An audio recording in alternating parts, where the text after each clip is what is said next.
Assalamualaikum warahmatullahi wabarakatuh. Kita awali bersama dengan bacaan basmalah. Bismillahirrahmanirrahim.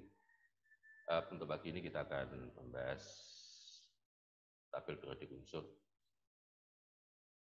Nanti akan saya sampaikan langsung ke tabel periodik unsur modern ya yang saya sampaikan. Nanti saya lanjutkan pada hubungannya antara konfigurasi elektron dengan letak unsur dalam tabel periodik unsur.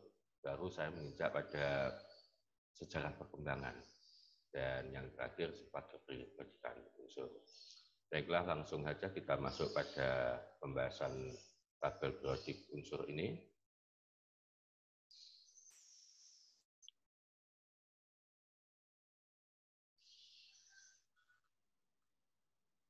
Jadi tabel periodik unsur ini sedikit ini gambarnya agak transparan, baru nanti kita masuk ke yang jelas.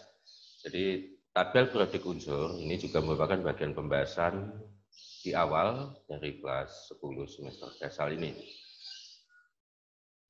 Kali nanti kita hanya membahas pada bagian pertama saja, yaitu tabel periodik unsur modern.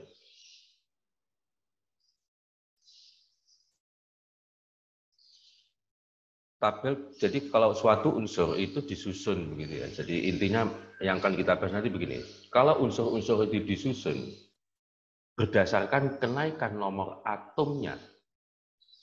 Jadi cara mengurutkannya, nomor atom urutannya, mengurutkannya, maka akan kita dapatkan keberulangan sifat.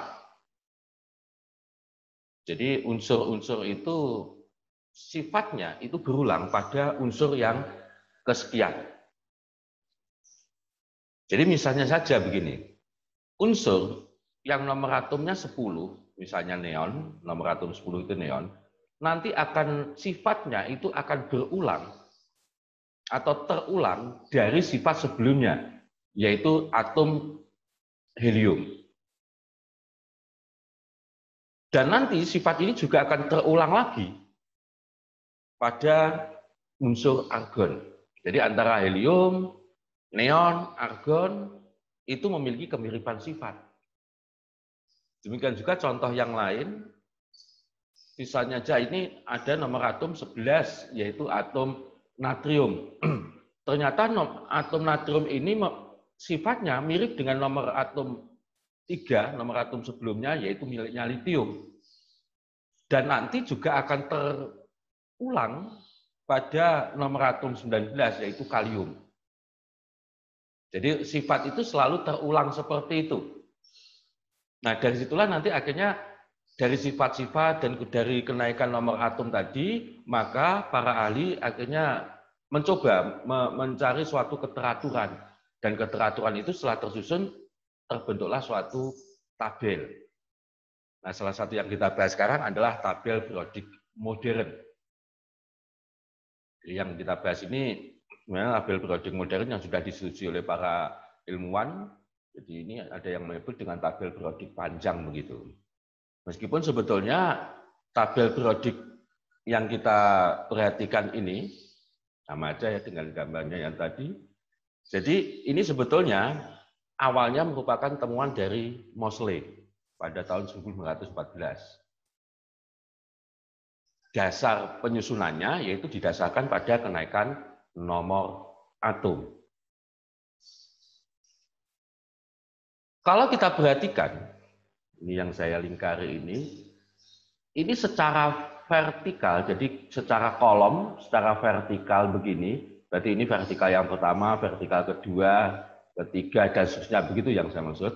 Jadi secara vertikal seperti ini, nanti dinamakan dengan golongan. Jadi pengelompokan unsur-unsur secara vertikal ini dinamakan dengan golongan. Pengelompokan ini didasarkan pada kemiripan sifat.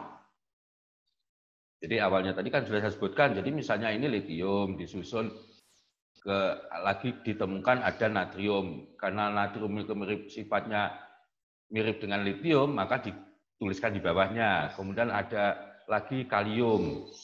Nah, itu dituliskan lagi di bawahnya begini. Jadi ini litium, natrium, kalium dalam satu kolom seperti ini. Nah, ini kemiripan sifat. Dan ternyata ini nanti ketiga unsur yang saya sebutkan atau semua unsur yang dalam satu kelompok ini nanti dinamakan dengan elektron atau memiliki jumlah elektron valensi yang sama. Jadi dalam satu golongan, jadi kesimpulannya dalam satu golongan itu memiliki kemiripan sifat yang juga memiliki jumlah elektron valensi yang sama. Sedangkan apabila kita perhatikan secara horizontal, garis, jadi kalau secara vertikal itu kolom tadi, itu dinamakan golongan. Kalau ini dalam pengelompokan satu garis, secara penyusunan secara horizontal, itu nanti kita namakan dengan periode atau perioda.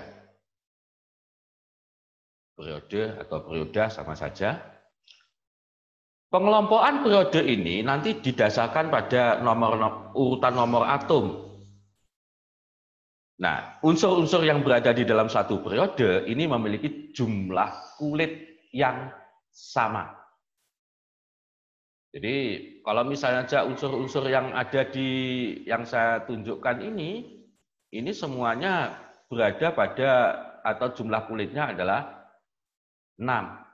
Unsur-unsur yang ada di baris ini mulai K, Ca dan seterusnya ke kanan ini jumlah kulitnya semuanya sama yaitu 4.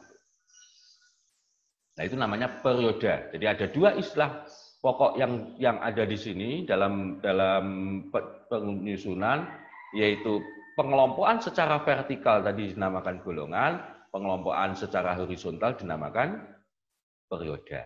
Pengelompokan golongan ini didasarkan pada kemiripan sifat di mana unsur-unsur yang berada dalam satu golongan memiliki jumlah elektron valensi yang sama, sedangkan pengelompokan dalam satu garis horizontal dinamakan periode yang penyusunannya didasarkan pada kenaikan nomor atom, di mana unsur-unsur yang berada pada periode yang sama memiliki jumlah kulit yang sama. Kita bahas satu persatu mengenai periode dan golongan. Periode. Dari gambar dari sistem Brodick tadi, berarti periode, jadi periode itu menyatakan jumlah kulit atom, ditulis dengan angka Arab. Angka Arab itu bukan huruf Arab ya. Angka Arab itu angka 1, 2, 3 yang kita kenal sehari-hari itu. Angka Arab terdiri atas 7 periode. Jadi kalian bisa memperhatikan di situ tabel Brodicknya. Untuk periode pertama ini hanya terdiri atas dua unsur. Maaf, ini kurang tepat. Mestinya dinamakan periode sangat pendek. Jadi ini kurang tulisannya. Jadi ini ada mestinya sangat pendek. Maaf, saya menggunakan pointer. Mungkin kurang bagus dalam tulisannya. Jadi ini sangat pendek. Kemudian periode 2 dan periode 3 masing-masing terdiri dari 8 unsur. Nanti dinamakan periode pendek, 4, 5 periode panjang, 18 unsur. 6 itu periode 6 itu jumlahnya 32, periode sangat panjang, dan periode 7 ini dinamakan periode yang belum lengkap karena memang memungkinkan kita mengatakan. Jadi kalau kalian nanti lihat dalam sistem Brodick, dalam tabel Brodick, itu nanti sampai sekarang ada 7 periode ini. Dengan istilah-istilah saja. Jadi yang penting kalian memahami bahwa di sini ada 7 periode yang didasarkan pada jumlah kulit. Artinya kalau unsur itu berada pada periode 4, artinya unsur tersebut memiliki jumlah kulit sebanyak 4.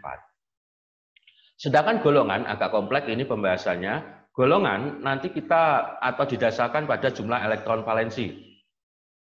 Dalam satu golongan tadi sudah saya sebutkan memiliki kemiripan sifat. Nah, cara penulisannya nanti ada 2 cara, yaitu cara USA ditulis dengan angka Romawi, dibedakan antara golongan utama diberi akhiran A dan golongan transisi diberi akhiran B. nanti unsur-unsur dikelompokkan menjadi 16 golongan, karena ada 3 kolom itu yang penamaannya jadi satu. Sedangkan cara yang kedua adalah cara UPAC dituliskan dengan angka Arab mulai 1 sampai 18. Golongan nanti secara umum, nanti kita kelompokkan jadi 2, golongan utama dan golongan transisi. Ada yang menyebut istilah golongan tambahan, tapi yang populer dengan istilah golongan transisi. Gitu ya. Jadi golongan, kelompoknya golongan utama dan golongan transisi. Golongan transisi sendiri nanti kita kenal golongan transisi begitu saja, atau golongan transisi luar dan golongan transisi dalam. Golongan utama disebut juga dengan golongan A. Dalam tabel periodik itu, kalian perhatikan tabel periodik, 2 kolom pertama yang paling kiri, itu dinamakan golongan 1A dan 2A. Golongan 1A dan 2A.